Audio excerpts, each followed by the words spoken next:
The moment my 17-year-old son called me a useless woman, I felt something inside me fracture, not dramatically, but with the quiet devastation of a hairline crack in glass that spreads slowly, inevitably, until the whole structure collapses. My name is Linda, and I was standing in my kitchen at 6 in the morning, wearing the same oversized sweatshirt I'd pulled from the dryer 3 days ago, my hair in a messy bun that had somehow become my permanent state of being. I was making Jason's favorite breakfast, blueberry pancakes from scratch, the kind that took 45 minutes because I insisted on fresh berries and real maple syrup, when he stormed in like a tornado looking for something to destroy. "Where's my laptop?" he demanded, not bothering with a greeting. I pointed to the counter without looking up from the griddle. "I saw it by the coffee maker this morning." "Well, it's not there now. Did you move it? Did you do something with it?" His tone suggested I'd committed a cardinal sin, not simply tidied a counter. "I haven't touched your laptop, sweetie. Maybe you left it in your room." "This is exactly what I'm talking about," he erupted, and what followed was a tirade that seemed to have been building for months, maybe years. He was tired of my inefficiency, my inability to keep the house organized, my constant hovering. And then, the words that cut deepest. "You're a useless woman, Mom. You don't work, you don't do anything productive, and frankly, I'm embarrassed by how little you contribute to this family." The spatula went slack in my hand. Blueberry pancakes started to burn. I didn't cry. I didn't yell. I simply stood there, watching the breakfast I'd woken up early to prepare turn from golden brown to charred black, thinking about the 17 years of my life that had been poured into that boy. The sleepless nights when he had colic, the college fund I'd helped my husband build, the school events I'd coordinated, the birthday parties I'd orchestrated, the quiet moments when he came home upset about something and I held him while he cried. All of that, apparently, was useless.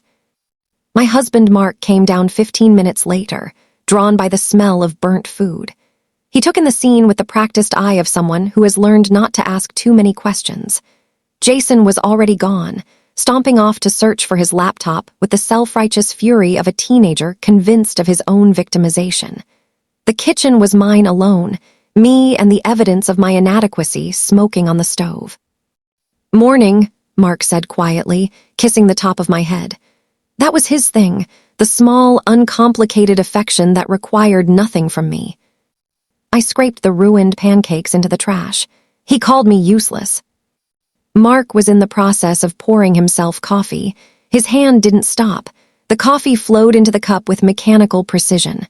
"When?" "Just now." He couldn't find his laptop, and apparently that's a reflection of my entire existence.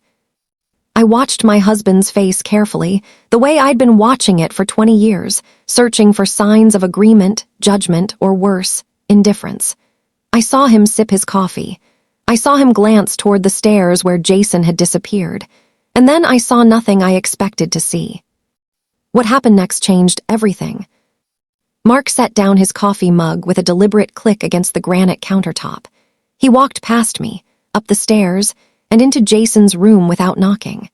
I heard raised voices, the kind of confrontation that doesn't happen often in our house, where we prefer to let things settle like dust rather than stir them up.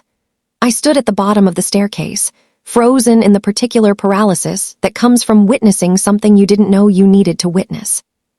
5 minutes later, Mark came back downstairs with Jason behind him, looking furious and confused. "Tell your mother what you just told me," Mark said. His voice was different, not loud, but carrying an authority I'd forgotten he possessed. Jason looked at the ground. I apologized. "That's a start," Mark said. "But that's not what I asked you to do. I asked you to tell her what you told me." Jason's jaw clenched. He was at that age where admitting fault felt like dying. "I said I was wrong. I was upset about the laptop, and I took it out on her, and I was disrespectful." "And," Mark pressed, "and she's not useless. She does a lot. I just don't pay attention to it most of the time." The words were stilted, clearly coerced, and they didn't fully undo the damage. But there was something else, something in the way Mark was looking at our son, like he was disappointed in a way that mattered. Not the casual disappointment of a parent frustrated by a teenager's attitude, but a fundamental disappointment in the kind of man Jason was becoming. "You know what else?" Mark continued, and now I heard something in his voice that made my throat tighten. "Your mother isn't just the person who feeds you and manages your life. She's my wife, the person I chose to spend my life with, and the way you speak to her, the way you treat her, that's not something I'm going to tolerate in this house, regardless of whether you're 17 or 27. Jason looked genuinely stricken. "Dad, I'm not finished," Mark said. "Your mom gave up a career she was good at to raise you, not because she had to, but because we decided together that it was the right choice for our family. She has a master's degree in marketing. She was on a management track at one of the biggest firms in the city, but she chose you, chose us, and you repaid that by calling her useless." I had never heard Mark say these things. We didn't talk about my career much, partly because I'd made peace with the choice, and partly because the world doesn't make it easy for women to make those kinds of choices without feeling like they need to defend them forever. But standing there listening to my husband articulate what I'd internalized as irrelevant, my education, my potential, my sacrifice, I felt something shift. Jason left for school soon after, chastened and quiet. Mark and I didn't talk about it much for the rest of the day, but something had fundamentally altered between us, or more accurately, something I hadn't known was broken had been acknowledged. That night, after Jason was home, and in his room, Mark found me in the study where I was pretending to read, but actually staring at the wall. "You know I think you're useless, right?" he said, and I looked up sharply. "Because I don't. I never have. And I'm sorry that it took Jason saying something cruel for me to say it out loud, but I should have said it a long time ago." "Mark." "No, let me finish." He sat down across from me. "I see what you do. I see the way you remember everyone's schedules, the way you plan meals around nutrition and taste.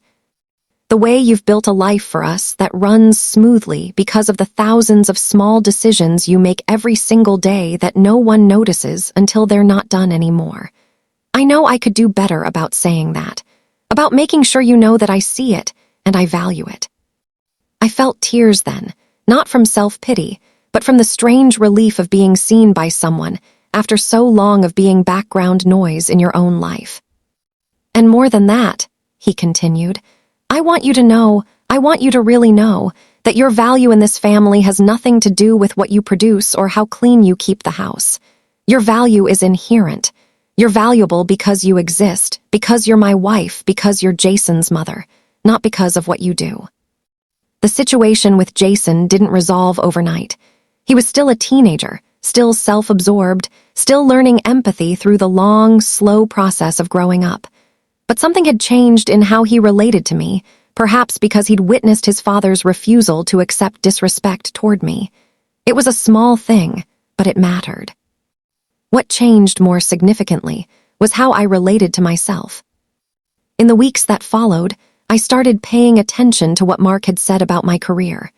I'd been out of the workforce for 9 years, and while I'd convinced myself that was fine, that I was fulfilled in my choices, I realized there was a part of me that had calcified in resignation, a part of me that had accepted being invisible. I didn't jump back into a full-time job. Our family still needed the flexibility that my current situation provided. But I started consulting, taking on small projects for local businesses, using the skills I'd developed in my corporate days. It was only 10 hours a week at first, but it was mine. It was a reclamation of something I hadn't fully realized I'd surrendered. Jason noticed. One evening, he came into my office, a corner of the dining room where I'd set up a small desk and had now positioned myself in front of spreadsheets and brand proposals. "What are you working on?" he asked, genuinely curious for the first time in months. I explained a logo redesign project I was working on, and he actually listened. He asked intelligent questions. And then, awkwardly, he said, "Mom, I'm sorry about what I said. Not because Dad made me apologize, but because I actually feel bad about it." "I know," I told him, "and I appreciate it. It's just, you always seem to know exactly what to do, and I don't see you struggling, so I guess I figured you weren't doing anything hard." He was trying to articulate something, looking for words to bridge the gulf between his perspective and reality. "But I think I get it now. You're like, actually working. You're actually doing stuff. I was just being an asshole. Yes, you were, I agreed, and we both laughed. Looking back now, 6 months later, I understand that Jason's declaration of war wasn't really about me being useless. It was about a teenager learning to see his mother as a full person, something that most of us don't accomplish until much later, if at all. And Mark's response wasn't really about defending me in that moment. It was about refusing to let his son become a man who disrespected women, including the one he'd chosen to marry. What I've learned from all of this is more complex than a simple story of vindication or redemption. It's about the insidious nature of invisibility, how easily a woman can internalize the world's message that her worth is tied to her productivity, her maintenance of a home, her service to others. It's about how that invisibility can be so complete that even the people who love you might not realize they're perpetuating it until they're forced to confront it. I'm still making breakfast most mornings, still managing the household, still doing the 1,000 small things that keep a family functioning.